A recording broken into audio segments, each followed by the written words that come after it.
감사합니다. 지난주 복습하겠습니다. 지난주 민수기를 우리가 함께 살펴봤는데요. 민수기란 뜻은 백성들의 숫자를 세었다 라는 뜻이었는데, 이 민수기는 두 번에 걸쳐서 그 백성들의 숫자를, 남자 20세 이상의 장년들의 숫자를 세웠죠. 그래서 첫 번째는 출애굽한 뒤에 세웠고, 그 1세대, 출애굽 1세대를 위한 숫자를 세움이었고, 두 번째는 그 1세대의 후손인 2세대를 위한 숫자 세움이었습니다. 그래서 왜 광야 1세대인, 이 출애굽 1세대인 이스라엘 백성들은 가나안 땅에 들어갈 준비를 하였음에도 불구하고 들어가지 못했고 2세대들은 들어가게 되었는지에 대해서 뭐라고 말씀드렸죠? 뭐 때문에? 불쌍. 네, 맞습니다. 하나님의 말씀에 대한 불순종 때문에. 그래서 순종하는 자만이 또 들어갈 수 있다라는 걸 말씀드렸습니다. 그래서 광야 1세대는 불순종했지만 하나님께서는 그 1세대와 맺은 약속을 지키시기 위해서 2세대를 통해서 이루심을 보면서 약속을 끝까지 지키시는 하나님을 보았습니다. 관련해서 나는 지금 하나님 말씀에 순종하는 삶을 살고 있는지 아니면 불순종한 삶을 살고 있는지를 살펴봤고, 그리고 실수하지 않으시고 한번 하신 약속을 반드시 지키시는 하나님을 정말 신뢰하고 있는지를 살펴보는 시간이 지난주 시간이었습니다. 오늘은 모세의 오경의 마지막인 신명기서를 함께 살펴보겠습니다. 창세기, 출애굽기, 레위기, 민수기, 신명기입니다. 원래 성경은 각 책 제일 앞 글자를 제목으로 하고 있습니다. 그래서 원래 신명기서의 제목은 말씀들이라는 의미를 가진 단어로 되어 있고요. 말씀들이라는 제목이죠. 이 이후에 이제 70인역에서 두 번째 법, 거듭되는 법, 율법, 이런 제목을 붙입니다. 그래서 이것을 한자로 바꾸면 거듭신, 그래서 신명기 이렇게 되었습니다. 그래서 70인역 자꾸 말씀드리는데 70인역이 뭐냐라고 말씀드리면 구약은 히브리어로 되어 있단 말이죠. 그런데 당시 이 히브리어를 모든 사람이 볼 수 없으니까 이집트의 한 왕이 각 지파에서 사람을 착출해서 그 70인역을 그 히브리어로 되어 있는 70인역을 히브리 되어 있는 그 성경을 헬라어로 번역하게 합니다. 헬라어로. 그래서 그 헬라어를 번역한 성경을 구약을 헬라어로 바꾼 것을 70인역이라고 부르고 있고, 동방정교회도 이것을 본문으로 사용하고 있고, 저희도 이것을 가장 메인된 걸로 사용하고 있기 때문에, 이것도 사실 근데 썰입니다, 썰. 그 당시 이집트의 왕이, 이스라엘 12지파에게 너희들 6명씩 보내라 라고 해서 각각 6명씩 불러서 그 히브리어로 된 성경을, 구약 성경을 헬라어로 번역해봐라 라고 했는데, 6 곱하기 12는 얼마입니까? 70인가요? 72입니다. 72인데, 이 72명이 72일간 모세오경을 번역하고 성경을 번역한 것을 가장 유력한 썰로 지금 받아들이고 있습니다. 그래서 원래 그 72인이면 72인역으로 불러야지 왜 70인역이냐 라고 할 수 있는데, 이것도 특별히 정확한 이유는 모르겠고, 예수님 당시 1세기에도 이미 이것을 70인역으로 불렀던 그런 기록들이 있기 때문에 지금까지 저희는 계속해서 72명이 번역했지만 70인역으로 부르고 있습니다. 70인역은 히브리어로 된 구약 성경을 헬라어로 번역한 성경이다 라고 이해하시면 됩니다. 자, 유언. 유언이 뭘까요? 언니를 혹시 알아요? 사람이 죽기 전에 자신의 삶을 정리하면서 남기는 그런 중요한 말이, 마지막 말이 되겠죠. 유언. 드라마에서 유언이라 하면 보통 뭡니까? 이 자식들 불러놓고 재산들 내가 이렇게 나눠주겠다고 하는 이런 한쪽 의미로 많이 표현되어 있지만, 유언이라는 것은 자신의 삶을 죽기 전에 정리하면서 자녀들에게 하고 싶은, 아니면 타인들에게 하고 싶은 말을, 유언이라고 합니다. 제가 지지난 교회에 있을 때, 요 관련해서, 요 함께 사역하던 부목사님이 계신데요. 그 부목사님이 아버지가 돌아가셨을 때 유언으로 남기신 말씀이 있다고 합니다. 우리 아내가 기억나할지 모르겠는데, 당시, 지금 저희가 적은 금액이지만 후원하고 있는 그 두 번째, 체코에서 선교하고 계시는 분이, 이분이 얘기인데요. 이분이 이 설교하실 때 뭐라고 했냐면, 자기 아버지가 죽으실 때 유언으로 남긴 말이 있다. 누구누구야, 비비크림을 발라라. 비비크림? 네. 기억이 나시는지 모르겠는데, 비비크림을 발라라. 비비크림 뭡니까? 얼굴을 희게 하는 거잖아요. 네. 아버지가 목사님이셨던 것 같은데, 비비크림, 얼굴이 사람이 검게 보이는 게 보기 좋지 않다고 하얗게 좀 약간 칠하면서 이렇게 설교를 설하라는 그런 유언을 남기고, 돌아가시다 하시더라고요. 그래서, 평소에 그런 거에 대한 컴플렉스가 있으셨나 봅니다. 그래서 그런 유언을 남기고, 아들도 열심히, 설교 다녔을 때는, 비비크림을 바르셨다라는 그 얘기를 하셨던 기억이 납니다. 그래서, 어떤 분이, 유언으로 예수를 믿으라! 라고 한다면, 어떡합니까? 자녀들이 어떻게든 그 마지막 말을 지키려고 노력을 하죠. 그래서 실제로 그런 유언 때문에 가정이 전체가 교회 나가는, 그래서 전도된 그런 사례도 제가 보았습니다. 그만큼 이 마지막 남긴 유언이라는 것은, 부모의 그 유언을 소중하게 여기고 자녀들이 지키려고 노력하는 것이죠. 혹시 여러분들은 아시는 유언이나, 실제로 들으셨던 유언이 있으실까요? 이따 한번 목장 시간에 한번 이야기해 보겠습니다. 왜 유언 얘기를 했느냐? 오늘 본문의 이 신명기서가 바로 모세의 마지막 유언이기 때문입니다. 신명기서는. 그래서 모세란 인물이 40년 동안 광야 생활을 하잖아요. 40년 동안 광야 생활을 하고 남기는, 이스라엘 민족에 남기는 마지막 말, 유언, 마지막 설교, 이렇게 이해하시면 되겠습니다. 그래서 모세는 이 유언을, 신명기서에 뭐라고 이야기했느냐? 어떻게 사는 것이 가장 하나님의 뜻대로 사는 것이냐인지, 또 남아있는 이스라엘 백성들에게 무엇을 너희가 해야 되는지를 말하는 내용으로 이 신명기서가 기록되어 있습니다.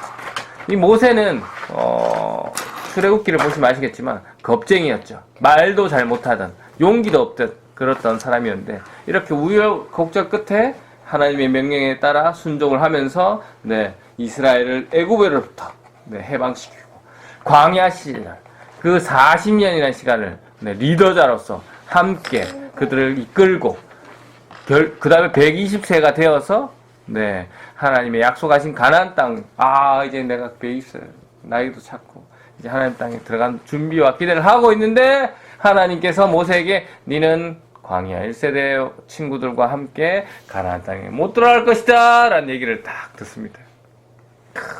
모세의 마음이 어땠을까요? 좋지 않았겠죠. 하지만 그 모세는 어떤 얘기를 하느냐, 어떤 설교를 하느냐, 자기는 못 들어가지만 자기를 대신해서 들어갈 그 출애굽 2세대들에게, 그러니까 당시 40년이니까 40세, 당시 40세에서 60세 사이에, 그 2세대들에게, 그 자식 같은, 2세대들에게, 자신의 설교, 자신의 유언을 남기는 것이 신명기서이다. 그래서 신명기, 거듭되는 법, 다시 신이라고 했죠? 거듭신, 반복신이라고 했습니다. 그래서 거듭되는 법, 또는 두 번째 율법, 이렇게 하는데요. 그러니까 출애굽 1세대에게 하나님께서 시내 산에서 모세를 통해서 율법을 주셨잖아요. 신명기는 출애굽 2세대에게 모압 땅에서 주시는 하나님의 말씀입니다. 그럼 1세대에 주신 율법은 우리가 아는 10계명이잖아요. 그거고 2세대에게 주는 율법은 다르냐? 아닙니다. 1세대에게 주셨던 것을 모세가 재해석해서 설명해주고 있는 내용이다. 네. 그래서 요거를 잘 생각해 보시면, 이 구약이 신약의 그림자잖아요. 예수님의 그림자잖아요. 네, 모세가 그렇게 재해석해 줌으로써 이 세대가 가나안 땅에 들어가게 되잖아요. 그것을 지킴으로써. 마찬가지로 예수 그리스도가 네, 먼저 구약의 하나님 명령을 잘 지키며 하나님께서 구원해 주시다는 그 약속을 오해해서 잘 못 지키는 사람들을 대신해서 자신이 죄를 해결하지 못하는 자들을 위해서 예수 그리스도가 다시 오셔가지고 하나님 주신 그 율법은 이러한 것이다 라고 설명해 주시면서 그것을 믿는 자에게 구원을 얻는다 라는 그것을 다시 보여주는, 미리 보여주는 그림자, 네, 그림자입니다. 그래서 신명기의 구절을 보면 제일 처음에는 모세가 왜 이런 유언을 하고 있는지, 이런 설교를 하게 되었는지에 대한 설명을 잠깐 하고 있고요. 그리고 모세의 첫 번째 설교, 모세의 두 번째 설교를 이야기하고 있고, 그 다음에 이제 포인트가 12장에서 26장까지 시내산에서 1세대와 맺은 그 언약이 어떤 내용인지를 2세대에게 설명하고 있는, 네, 이야기고, 그 다음에 마지막에 모세의 세 번째 설교 후 당부로, 네, 이 신명기서가 끝나고 있습니다. 그래서 이 신명기서의 내용을 한마디로 다 연결하는 통용되는 말이 있습니다. 뭘까요? 바로 하나님을 사랑하라. 하나님을 사랑하라. 하나님을 사랑하라. 네. 그래서 요 한마디로, 네, 하나님을 사랑하라로 신명기를 해석할 수 있는데요. 오늘 저희가 읽으신 본문을 다시 한번 읽어보겠습니다. 정말 하나님을 사랑하라는 내용이 되어 있는지 한번 읽어볼게요. 다시 한번 읽어보겠습니다. 6장 4절에서 5절입니다. 시작. 이스라엘아 들으라. 우리 하나님 여호와는 오직 유일한 여호와이시니 너는 마음을 다하고 뜻을 다하고 힘을 다하여 내 하나님 여호와를 사랑하라. 네, 아멘. 말씀입니다. 신명기 10장 12절에서 13절 말씀도 한번 읽어보겠습니다. 이것도 하나님을 사랑하라는 내용인지 한번 보겠습니다. 시작. 이스라엘아 내 하나님 여호와께서 내게 요구하시는 것이 무엇이냐? 곧 내 하나님 여호와를 경외하여 그의 모든 도를 행하고 그를 사랑하며 마음을 다하고 뜻을 다하여 내 하나님 여호와를 섬기고 내가 오늘 내 행복을 위하여 내게 명하는 여호와의 명령과 규례를 지킬 것이 아니냐. 아멘. 다 무슨 내용이라고요? 하나님을 사랑하라. 네. 자신이 못 들어가면서도 이 세대를 위해서, 네, 전하고 싶은 전체적인 하나님을 사랑하라. 마지막 유언이 뭐라고요? 하나님을 사랑하라 라고 모세는 이야기하고 있습니다. 그래서 하나님을 사랑하는 것은 또 뭘까요? 우리가 오늘 읽으신 요 성경 말씀으로 한번 읽어보겠습니다. 6장 4절 5절에서 하나님을 사랑하라는 것은 뭘로 표현할 수 있습니까? 무엇을 하나님의 사랑으로 표현할 수 있을까요? 6장 4절에서 5절 방금 읽으신 거.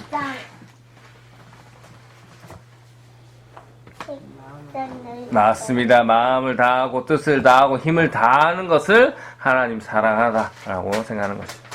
여러분은 마음을 다하고 뜻을 다하고, 네, 목숨을, 네, 힘을 다해서 여호와를 사랑하고 있습니까? 노력하고 있습니까? 그러면 하나님을 사랑하는 거 맞습니다. 네, 그걸 다 하고 계시다면. 네. 그럼 신명기 10장 12절 13절 읽었죠? 거기서도 하나님 사랑하는 것은 뭡니까? 좀 더 앞에서부터 나갑니다. 그렇죠. 하나님을 경외하고 하나님의 모든 도를 행하는 것도 사랑하는 거고, 그래서 그를 사랑하고 마음을 다하고 뜻을 다하고 섬기고 하나님의 명령과 규례를 지키는 것을 하나님을 사랑하는 것이다 라고 합니다. 퀴즈 나갑니다. 앞에 하나님을 사랑하는 내용을 전부 모아서 두 글자로 표현하면 무엇이 될까요? 지난주에도 했습니다. 그리고 모세가 1세대는 못 들어가는데 2세대는 들어간다라고 했던 그 두 글자, 순종 맞습니다.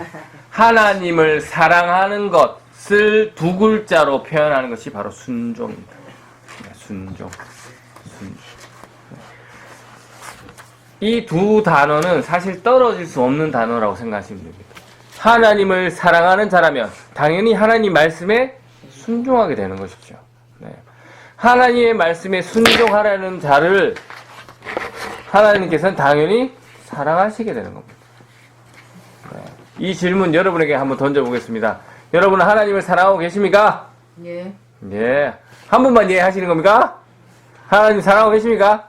네. 아이고, 그렇군요. 네. 뭐, 네라고 대답하셨지만, 각자, 이, 네라고 했지만, 그, 네의 사랑하는 강도는 다를 겁니다. 네, 크기는 다를 겁니다. 네, 어떤 사람은 많이 사랑할 거고, 어떤 사람은 남들보다 적게 사랑할 거지만, 나는 많이 사랑한다 생각할 수도 있고. 네. 그, 사랑하는 강도, 어떻게 알 수 있을까요? 순종. 그렇죠. 이 사람이 말씀에 얼만큼 순종하고 있느냐에 따라 하나님의 사랑하는 모습이 얼만큼 사랑하는지가 드러나는 것이죠. 네. 여러분에게 질문하겠습니다. 여러분은 얼마나 하나님 말씀에 순종하고 계십니까? 하이제침가 하나님을 사랑하고 이웃을 사랑하고 제자를 삼고 침례를 주고 가르쳐라. 네, 하나님을 사랑하는 것 대표적인 것이 뭐죠? 예배였잖아요. 네, 여러분이 얼마나 이 공적인 예배, 삶의 예배를 잘 드려서 잘 순종함으로써 네, 하나님이 사랑하는 마음을 드러내고 있는지 모르겠습니다. 네, 하이, 얼마나 이웃을 사랑하고 있습니까? 사역을 얘기하고 있죠. 여러분 어떤 사역을 어떻게 하면서 어떻게 봉사하고 어떻게 헌신하시면서 그 하나님 말씀에 순종하고 계십니까? 어떻게 하나님 사랑하는 마음을 표현하고 계세요?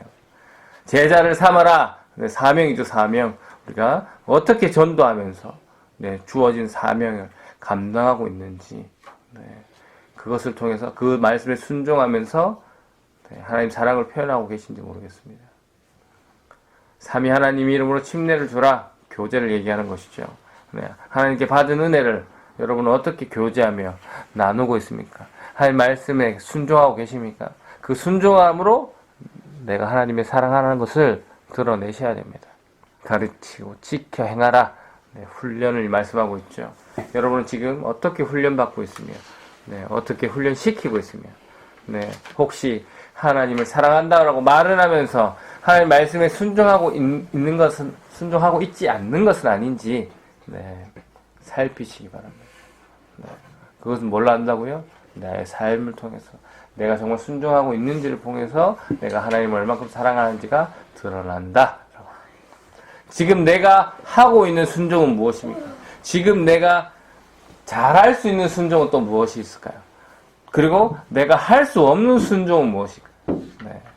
또 내가 할 수는 없지만 하나님 명령이기 때문에 네, 지켜야 하는 그 순종들 여러분이 한번 떠올려 보시고 기억하셔야 됩니다. 하나님 이 사람을 사랑하라고 하셨는데 이 사람을 사랑할 수 없습니다. 주님 사랑할 수 있도록 힘을 주세요. 네, 하나님께 기도해야 되겠습니다. 네. 다시 한번 말씀드리지만 기도라는 것은 내가 원하는 것을 하나님께 이야기하는 것이 아닙니다. 네. 내가 바라는 것을 하나님께 요구하는 것이 기도가 아닙니다. 성경에서 말하는 기도는 하나님의 뜻에 내 뜻을 맞추는 것을 이야기합니다. 이 개념을 놓쳐버리는 것은 네. 그런 기도는 아무런 의미가 없는 네, 공기에 떨림입니다. 여러분들이 네, 써놓은 기도 제목들 있잖아요. 네, 저희 주보 뒤에 있는데 이러한 기도 제목들 네, 어떻게 해야 됩니까? 이 기도 제목들을 하나님의 뜻에 맞춰서 기도해야 된다는 것이죠. 그럼 이 기도 제목들이 틀렸냐? 아니요, 전혀 안 틀렸습니다. 같은 기도 제목이라도 내가 단순히 바래서 말하는 기도랑 하나님이 원하시는 뜻을 위한 기도랑은 네, 차원이 다른 것이죠. 똑같은 이 글이지만 네, 이 목적이 내가 바라서 하는 거랑 하나님의 영광을 드러내기 위해서 이 기도 제목을 말하는 거랑은 다르다는 것이죠.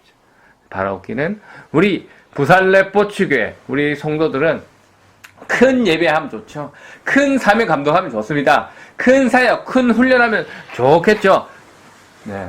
훌륭한 교제하면 너무나 좋겠지만 네. 작은 것 여기서 작은 것이라면 뭐 큰 것은 더 중요하고 작은 것은 덜 중요하고 이런 뜻이 아니라 지금 내가 할 수 있는 사역 네. 그러한 사역에 집중하시고 순종하셔서 하나님에 대한 사랑을 표현하신다면 분명히 하나님께서도 자신의 말에 순종하는 자를 더욱더 사랑하시는 그런 역사가 저와 이 자리에 계신 여러분, 그리고 항상 온라인으로 이 말씀을 듣고 있는 여러분들에게 있으시길 주님의 이름으로 축원합니다. 아멘. 감사합니다.